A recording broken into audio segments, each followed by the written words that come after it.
retrouver avec vous ce matin pour essayer de parler, essayer d'entendre la voix de Dieu en ce qui concerne notre situation dans ce monde et connaître exactement le plan de Dieu à l'égard de l'humanité.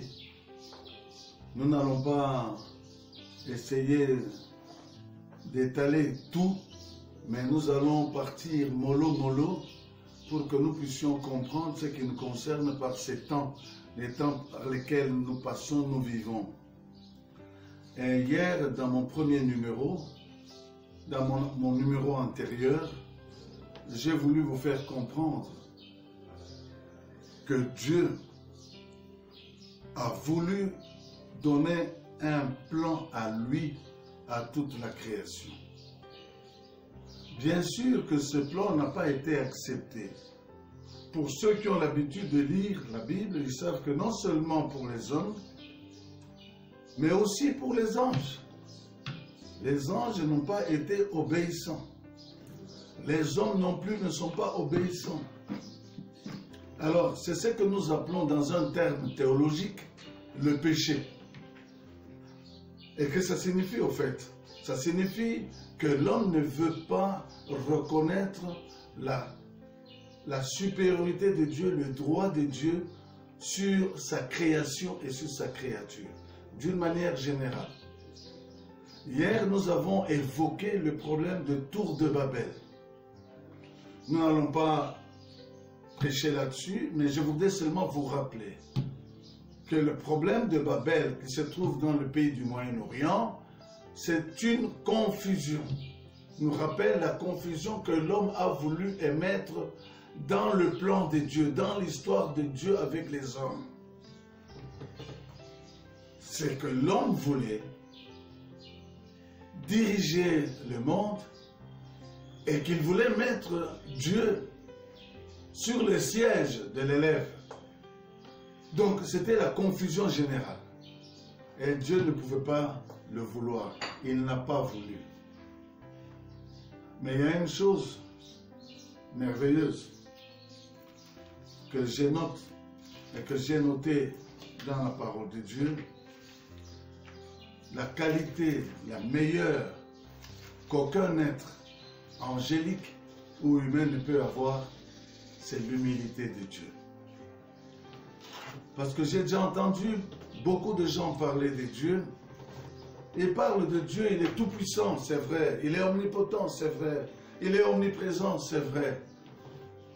Mais en fait, on ne parle pas de ce que Dieu, c'est l'être le plus humble qu'il soit. On ne peut même pas imaginer la dimension de l'humilité de Dieu. Parce que dans la religion, on ne regarde pas l'humilité de Dieu. Dans les religions, on regarde la puissance des êtres spirituels. Mais le Dieu qui a créé ce monde, c'est l'être le plus humble.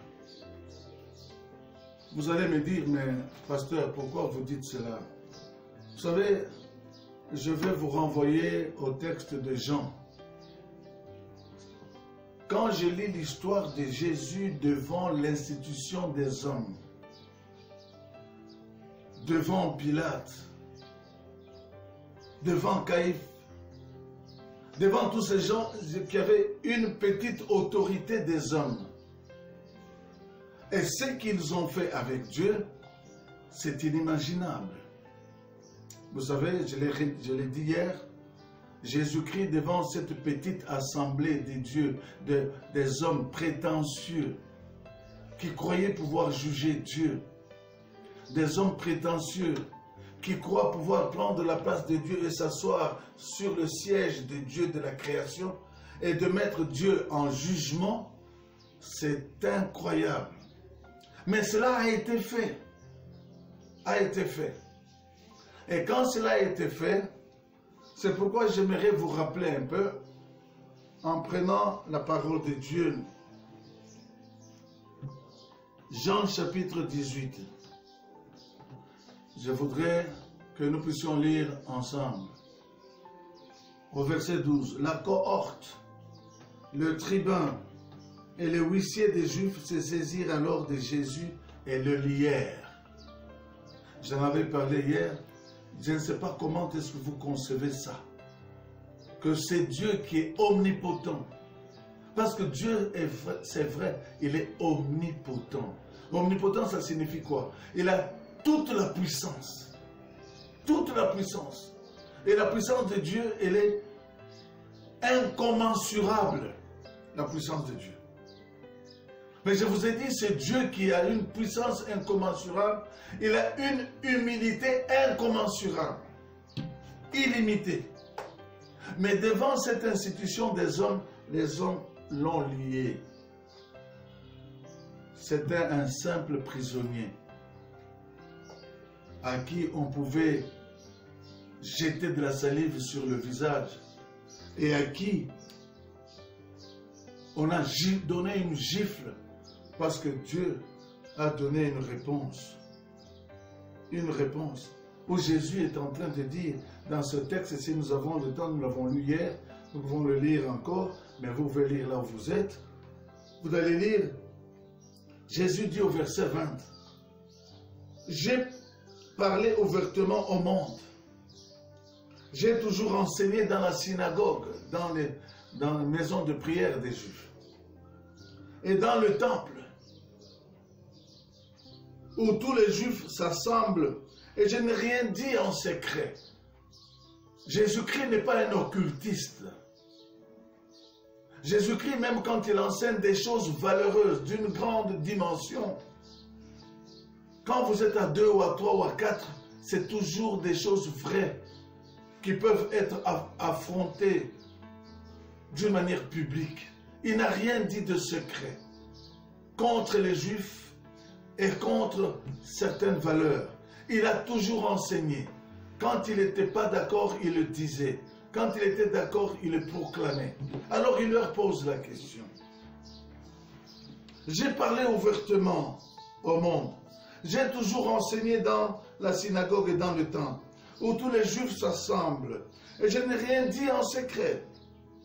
Pourquoi m'interroges-tu? Interroge ceux sur ce que je leur ai dit, ceux qui m'ont entendu.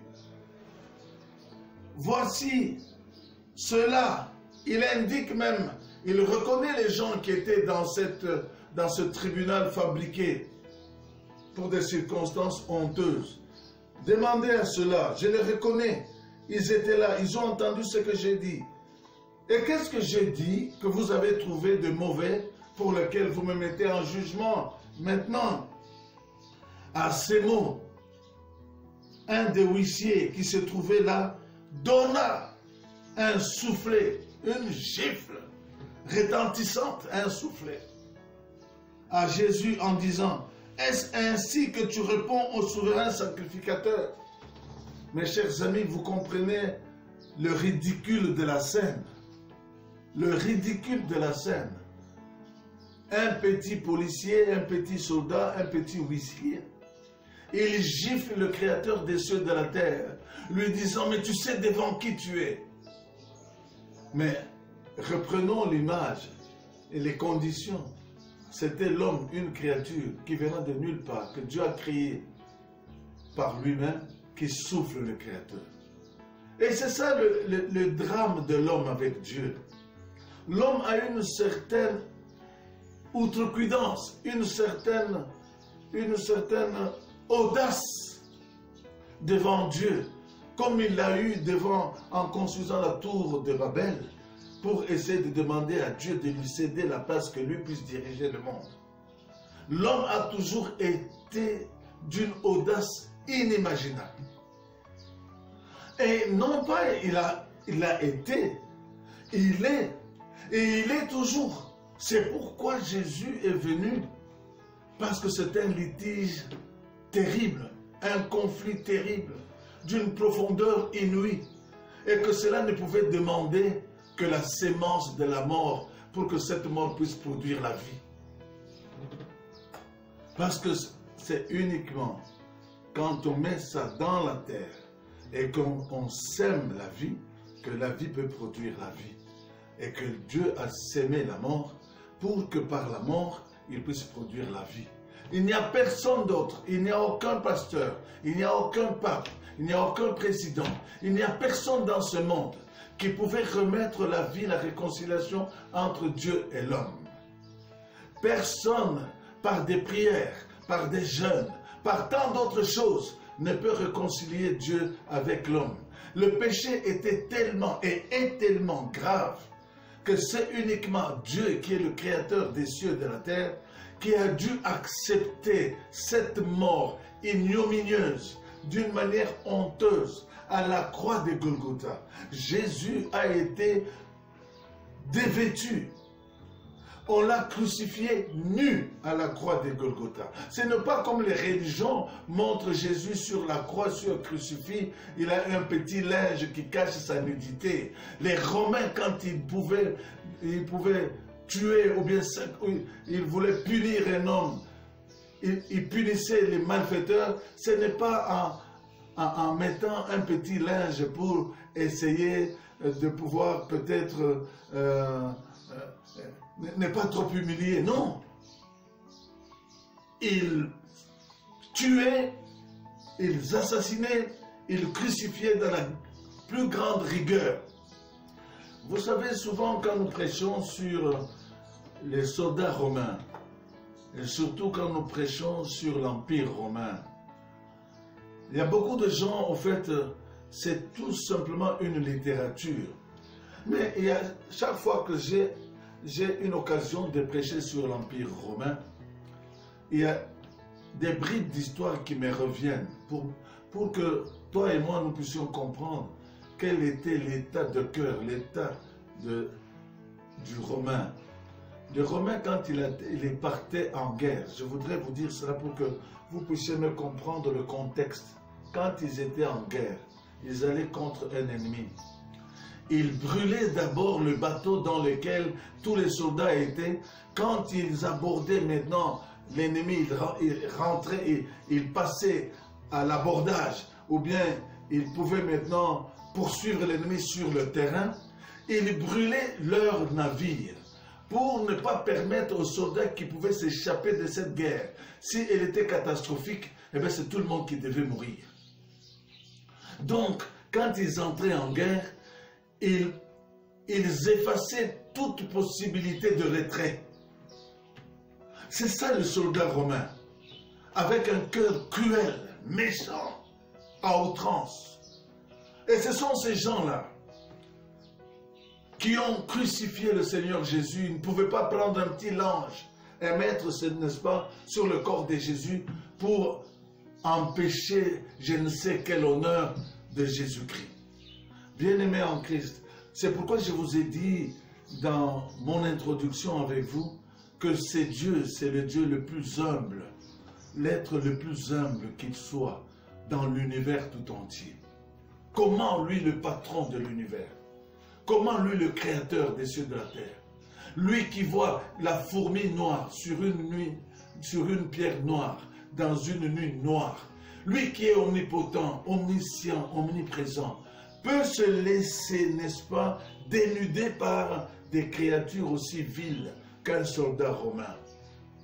Bien-aimé en Christ, j'aimerais que tu comprennes quel sacrifice Jésus a enduré pour que toi et moi, de pécheurs que nous sommes, que nous avons été, que le Seigneur puisse nous racheter et que nous puissions être ses enfants, ses servantes et ses serviteurs.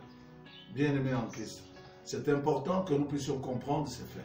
Et quand nous rétablissons l'équilibre des choses entre Dieu et l'homme, nous pouvons maintenant expliquer l'inutilité du procès que l'homme peut, n'est-ce pas, l'inutilité du procès que l'homme peut écrire ou pour entamer contre Dieu.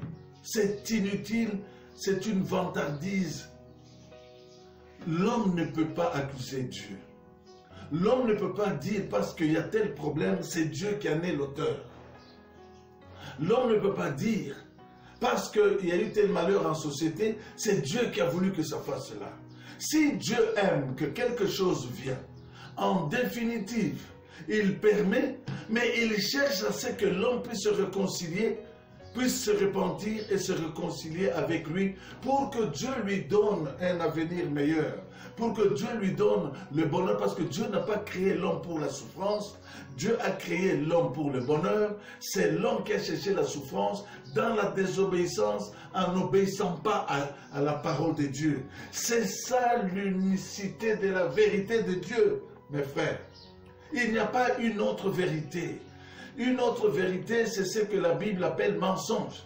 C'est pourquoi la Bible dit dans Jean 8, 44 que Satan est le père du mensonge. Le mensonge, c'est ce qui contredit la vérité. Et dans le jardin d'Éden, Lucifer, qui était un bel ange, d'une beauté formidable, d'une intelligence exquise, mais il a voulu détourner Dieu de la volonté de l'homme. Je voudrais parler avec toi. Je voudrais m'interroger et t'interroger. Est-ce que véritablement tu crois à la parole de Dieu? Ou bien tu crois seulement que la parole de Dieu est une littérature comme tant d'autres gens disent, non, c'est venu de peuples lointains, des Juifs, avec toutes les connotations malveillantes que le peuple du monde peut avoir contre le peuple juif. Je n'entre pas dans cette sociologie-là, mais je voudrais tout simplement m'adresser à toi. Est-ce que tu as l'occasion de lire cette Bible? Tu as l'occasion de lire ce livre? Est-ce que tu recherches, quand tu lis cette Bible, la vérité qui peut t'empoigner? Cette vérité-là, est-ce que tu la remets en place? Est-ce que tu comprends ce que Dieu veut avec toi? Et si nous comprenons, nous allons comprendre la tragédie du monde. Parce que non seulement l'homme a voulu être contre Dieu, lutter contre Dieu dans le jardin d'Éden, l'homme cherche à lutter contre Dieu, même en société. Même en société. L'homme, il a commencé par désobéir individuellement. Il a continué à désobéir avec Caïn et Abel sur le plan de vue familial. L'homme a voulu désobéir d'une manière tribale, sociétale avec Noé. Mais c'est incroyable. Donc à tous les échelons, l'homme a été rebelle vis-à-vis de Dieu. Mon frère, je voudrais que le Saint-Esprit te parle en ce moment et que tu puisses rentrer dans ton cœur, dans ton âme, et que tu demandes pardon à Dieu, parce qu'il a des choses merveilleuses qu'il veut te révéler pour ta vie, et pour ta famille, et pour ta société. En ton nom, au nom de Jésus, nous avons ainsi parlé et prié. Amen.